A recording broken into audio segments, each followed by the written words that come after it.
I used to be awkward as fuck. If I was on my own and I saw a group of friends having fun, instead of going up to them and trying to join the conversation, I'd be overthinking, just stood there on my phone writing my grocery list, wondering when Netflix was gonna make my documentary, but I'll look up and see them have a laugh and I'll just be like, fuck, man.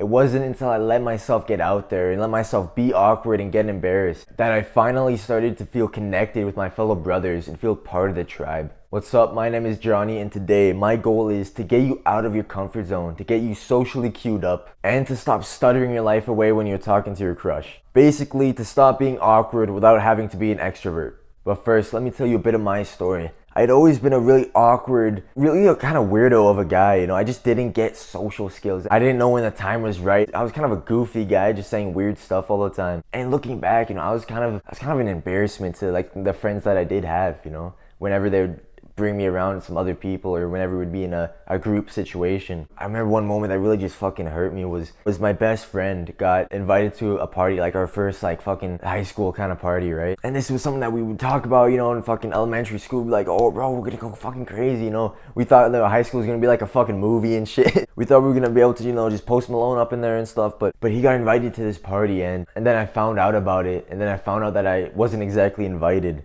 and it did hurt me at the time, man. It did hurt me because this was like one of my only real good friends I had. And I was just fucking stood at home, you know, just on my phone, addicted to Snapchat. I was looking at Snapchats of him at the fucking thing, and I would just be like, fuck, bro.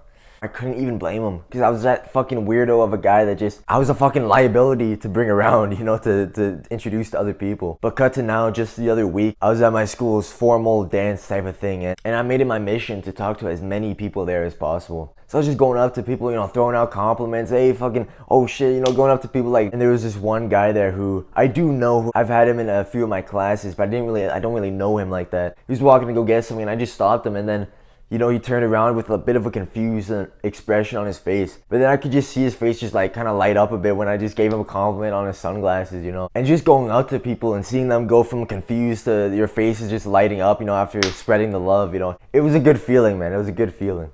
And I loved it because I was making connections with people, even if they were just small connections. Like there's this one guy who had this fucking sick kind of like mullet kind of hair, and I was just like, hey bro, nice fucking hair. And then I got his name, he got my name, and then bam, just like that is a guy I can just, you know, say hello to next time I see him in the halls or something like that. Making little fucking moments like that with random people that I was just going up to, man. It felt good, bro. It felt good, man. Even though I was only having like 2-second, 4-second, 5-second conversations with people, I still got that feeling of connection, feeling like I was part of the group, you know, feeling like I was part of the tribe. And what did I do? I didn't try to impress anybody. I didn't try to get anyone to like me. I didn't talk to them about myself. I talked to them about their self.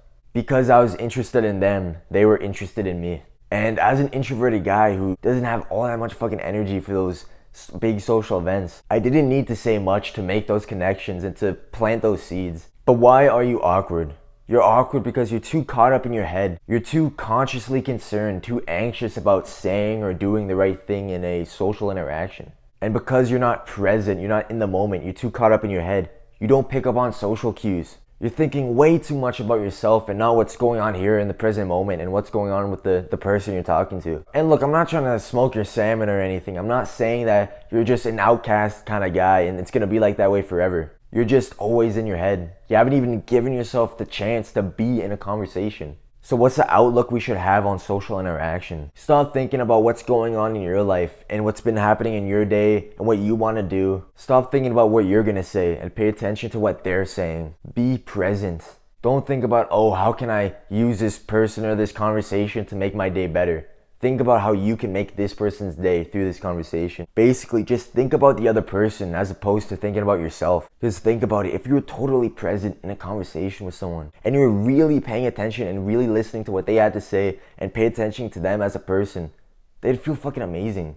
Because now everybody's on their fucking phones and they have low attention spans. They're getting into conversations with people while they're listening to fucking Young Thug and they're looking around because there's cute girls walking by and stuff. They're not paying attention. And when you're present, you can act spontaneously. And you're not all caught up in your head and thinking about, okay, what should I say or what should I do to get this person to like me and stuff. Because that's when you say some dumb shit, man. But when guys hear this, they have this fear of, oh, but what if I say something stupid? If I don't pay attention to what I'm saying, I will make a fool out of myself. When I was on my first date, like ever, for the first like half hour, man, I was just mute. I didn't say a fucking word. I said a few things here or there because I didn't know what to say, man. I didn't have the experience to know like, fuck, how do I do this? What do we do, you know? Like, and it was awkward as fuck because we just weren't talking.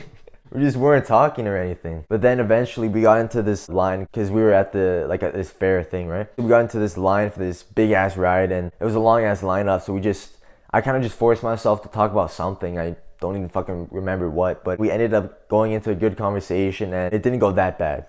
It didn't go that bad. Maybe that's a story for another day. But if you're scared of saying something stupid and you just don't say anything at all or you're too fucking worried about it, you're not gonna get anywhere. If you focus on it, if you focus on saying the wrong thing, not saying the wrong thing rather, you're gonna attract it. You're gonna start saying the dumb shit. You're gonna start saying fucking out of pocket shit, you know? You should see my dick. It's like those fucking crystal girls at your school with the fucking nose rings and the fucking dyed hair, bro. They're fucking right, bro, about this law of attraction shit, you know? They're fucking right. When you focus on, you attract. So when you focus on not saying the wrong thing and not acting like a fool, you start acting like a fool. So you really just have to let go and have some faith in yourself that worst case scenario, you can deal with it. And in that worst case scenario, and you do say something dumb, something that you shouldn't have, something out of pocket, something racist, I don't fucking know, something homophobic, God knows I've been there, but just simply acknowledge it. Acknowledge that it was dumb. Put your ego to the side and let yourself just laugh at yourself for saying something like that. I say dumb shit all the time because I'm really unrestrained in most conversations. I just say whatever's on my fucking mind, whatever I'm thinking. So I'll just be like, oh, that was a dumb thing to say. I'll literally just laugh at myself. And better yet, take advantage of it.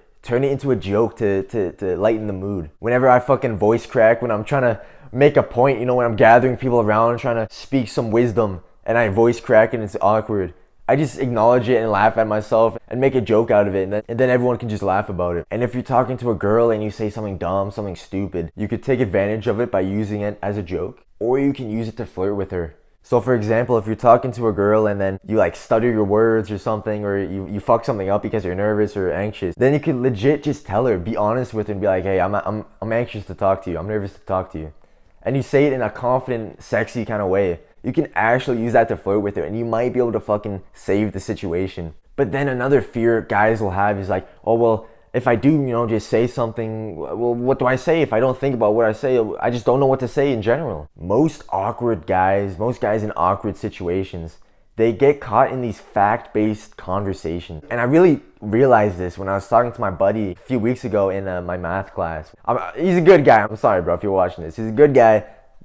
Take some fucking notes, bro. But we got caught up in this fact-based conversation. A good conversation is more about the exchange of emotions rather than the exchange of information. And I'm gonna tell you exactly how to exchange emotion in the practical advice section of the video. But what I mean by this is emotions in a conversation, it could be humor, you know, having a laugh with somebody, busting balls, you know, fucking around, giving out a genuine compliment, or connecting with someone on a deeper level even. Whereas info-based conversations are like, how are you?